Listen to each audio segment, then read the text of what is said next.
Olá, que bom ter você aqui para mais uma análise detalhada. Hoje a gente vai fazer um verdadeiro raio-x nos resultados do primeiro trimestre de 2026 da Viveo. E olha, a história que esses números contam vai muito além de só mais um trimestre no calendário, viu? É uma narrativa super forte de evolução estrutural e um foco simplesmente cirúrgico em eficiência. Vamos entender juntos como a empresa reconfigurou totalmente a sua rota operacional. Para não perder tempo, o nosso roteiro de hoje vai passar pela nova fase da Vivo, esse foco absoluto em rentabilidade, a eficiência e disciplina comercial deles, o impacto daquele reajuste da CEMED, como está a geração de caixa e desalavancagem e, por fim, a resiliência do modelo de negócios. Então vamos lá. Ponto 1. A nova fase da Viveo. Receita estável, mas com lucros em expansão. Sabe o que é mais fascinante aqui? É o contraste.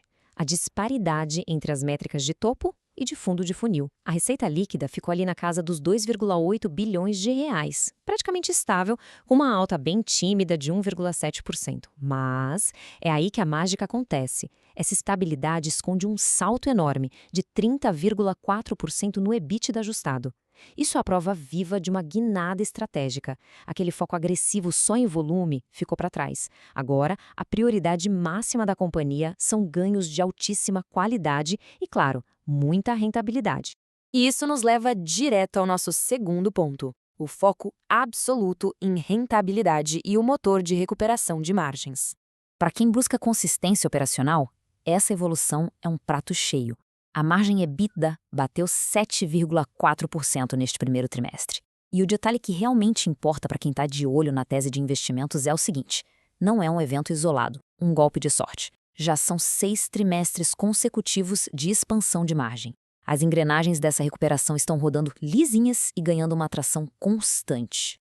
E por falar em rentabilidade, a gente precisa parar um segundo nesse número, 15,8%. Essa é a margem bruta consolidada do trimestre, o que significa uma expansão cravada de 2 pontos percentuais na comparação ano a ano. Para colocar isso em perspectiva, se você acompanha a trajetória da Viveo, sabe que esse é simplesmente o maior patamar para um primeiro trimestre em toda a história da companhia. Mais do que isso, é a maior margem bruta geral desde o segundo trimestre de 2023. É um baita sinal de que a estratégia de focar em margem está de fato entregando resultados reais. Avançando para o ponto 3, eficiência e disciplina comercial. Basicamente, é colocar a qualidade acima da quantidade. Como eles construíram essa lucratividade toda? Com muita, mas muita disciplina. A gestão adotou uma política super rigorosa de preços em todos os canais. Eles estão priorizando intencionalmente um mix de produtos que traz margens melhores, tudo isso casado com cortes inteligentes nos custos operacionais. E tem mais, rolou um desinvestimento bem estratégico naqueles itens que consumiam muito capital. Isso mostra uma coragem enorme de abrir mão daquelas vendas de baixo valor agregado para focar estritamente no que traz retorno de verdade. Essa dinâmica resume perfeitamente a mudança de jogo da empresa. Sabe aquele modelo antigo, super dependente de um volume gigantesco e que sugava capital de giro? Então, ficou no passado. A nova realidade é um ciclo de eficiência focado em margens gordas e num giro de estoque muito mais rápido. É exatamente essa transição que explica por que a empresa está lucrando muito mais hoje sem precisar inflar artificialmente a receita bruta. Faz muito sentido, né? Vamos para o quarto tópico, o impacto do reajuste da CEMED e como eles navegaram por esses ventos contrários do setor. A grande pergunta que não quer calar na cabeça do mercado é: como a Viveo conseguiu crescer no seu canal mais forte, o de hospitais e clínicas, enfrentando o pior reajuste de preços de medicamentos pela CME dos últimos 20 anos? Pensa no vento contrário pesado. Isso deu uma bela achatada na sazonalidade que o setor de saúde inteiro costuma surfar nos primeiros trimestres do ano. Mas olha só, mesmo com esse cenário adverso, o canal de hospitais e clínicas ainda cresceu 4,7%, batendo mais de 2,1 bilhões de reais em receita. Como? Graças a parcerias estratégicas sólidas e uma demanda superaquecida na linha de materiais médicos. Essa é a prova cabal de que ter um portfólio bem diversificado funciona como um escudo blindado, diluindo os choques negativos que vêm da macroeconomia ou da regulação. Chegamos ao quinto ponto, geração de caixa e desalavancagem. É aqui que a gente vê o fortalecimento da base financeira da companhia. Os números aqui são de cair o queixo. 45,5 milhões de reais. Esse é um marco histórico. Pela primeira vez na vida da Viveo, Um primeiro trimestre entregou uma geração de fluxo de caixa livre positiva.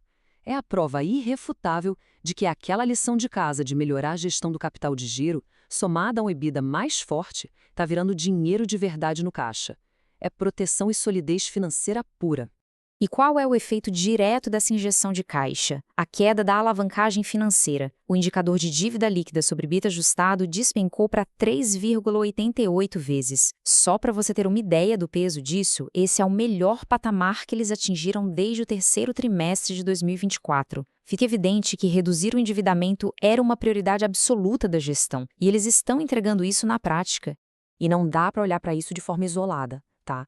Essa desalavancagem está super amarrada ao plano estrutural de longo prazo. Pensa bem, lá em 2024 eles deram o pontapé na recuperação e ajustaram a casa. Em 2025, toda a operação foi consolidada. E agora, nesse primeiro trimestre de 2026, estamos vendo a colheita, com esse marco maravilhoso de 3,88 vezes. Isso atesta uma capacidade formidável de execução da diretoria em relação àquele planejamento estratégico lá de trás. Nosso último ponto: a resiliência do modelo de negócios analisando direto da perspectiva da gestão. Tem uma fala oficial da liderança que amarra com chave de ouro tudo que a gente discutiu aqui. Eles disseram, e eu faço questão de destacar, mais importante do que um trimestre isolado, os resultados evidenciam a evolução estrutural da companhia. Os indicadores financeiros começam gradualmente a retornar aos patamares observados antes do ciclo mais intenso de expansão. Ou seja, a moral da história para o investidor é que não estamos olhando para um trimestre atípico, uma anomalia positiva. É um modelo de negócios que foi passado a limpo, reestruturado desde a base para ser muito mais resiliente e rentável. Hoje, a missão da Viveio é simplificar o acesso à saúde enquanto constrói valor sustentável a longo prazo. Depois de analisar essa baita expansão na margem bruta, a disciplina comercial afiada e essa máquina de gerar caixa começando a girar forte, a provocação que fica é a seguinte: como essa virada definitiva e estrutural para a rentabilidade vai redefinir o valor da Viveio nos próximos ciclos no mercado? Com certeza, tem um potencial enorme e silencioso sendo moldado por trás desses números que a gente acabou de ver. Muito obrigado por acompanhar mais este mergulho profundo nos resultados, um grande abraço e até a próxima.